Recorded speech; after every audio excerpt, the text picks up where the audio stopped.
नमस्कार. आपण पाहत आहात क्रांतीपत्र न्यूज. पनवेलमधील ड्रग्ज माफिया वसीम लुंगीच्या कथित साम्राज्यावर अखेर प्रशासनाचा बुलडोजर फिरला आहे. कळंबोळी वसाहतीतील झोपडपट्टी परिसरात शेळी पालनाच्या नावाखाली उभारण्यात आलेले अनधिकृत शेड आज पनवेल महापालिकेने जमीनदोस्त केले.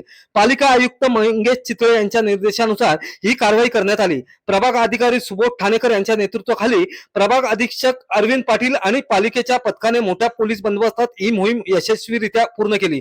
विशेष म्हणजे या अनधिकृत बांधकामाविरोधात समाजसेविका प्रियंका गाडे यांनी गेल्या अनेक दिवसापासून सातत्याने आवाज उठवत पालिका प्रशासनाकडे पाठपुरावा केला होता.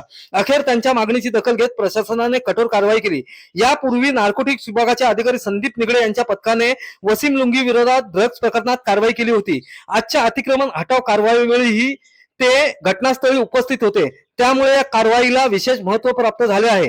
या कारवाईनंतर परिसरातील नागरिकांनी समाधान व्यक्त करत अशाच प्रकारे अंमली पदार्थांच्या अवैध व्यवसायाला आश्रय देणाऱ्या अनधिकृत बांधकामावर कठोर कारवाई सुरू ठेवण्याची मागणी केली आहे.